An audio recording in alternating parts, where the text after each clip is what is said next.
ഇടുക്കി രൂപത ദിനാചരണത്തിന്റെ സമാപനം നെടുങ്കണ്ടത്ത് നടന്നു. ഇതിന്റെ ഭാഗമായി നടന്ന കുർബാനയിൽ രൂപതയിലെ മുഴുവൻ വൈദികരും സഹകാർമ്മികരായി.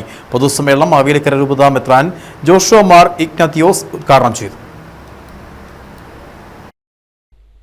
Nedumkandam saint Sebastian's major archiepiscopal ദേവാലയത്തിലാണ് ഇടുക്കി രൂപത ദിനാചരണത്തിന്റെ സമാപനം സംഘടിപ്പിച്ചത്.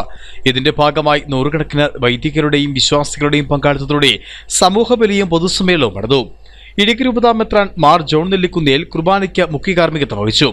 കുർബാനയിൽ ജഗദൽപൂർ രൂപത മെത്രാൻ മാർ ജോസഫ് കൊല്ലംപറമ്പിലും രൂപതയിലെ മുഴുവൻ വൈദികരും സഹകാർമ്മികരായി. തുടർന്ന് സെന്റ് സെബാസ്റ്റ്യൻസ് പാരിഷ് ഹാളിൽ നടന്ന പൊതുസമ്മേളനം മാവേലിക്കര രൂപത മെത്രാൻ ജോഷുവ മാർ ഇഗ്നാത്തിയോസ് ഉദ്ഘാടനം ചെയ്തു.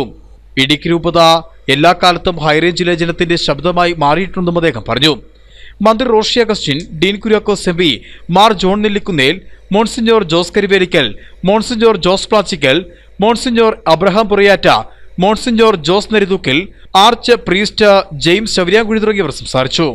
സമ്മേളനത്തിൽ വെച്ച് വ്യത്യസ്ത മേഖലകളിൽ മികവ് പുലർത്തിയവരും നിസ്തുലമായ സംഭാവനകൾ നൽകിയിട്ടുള്ളവരുമായ രൂപതാംഗങ്ങളെ അവാർഡ് നൽകി ആദരിച്ചു. Murikkassery saint Mary's higher secondary സ്കൂളിലെ സ്കൂൾ കുട്ടികൾ അവതരിപ്പിച്ച മാർഗംകളിയും പരിചയമുട്ടുകളിയും സമ്മേളനത്തിന് മാറ്റുകൂട്ടി.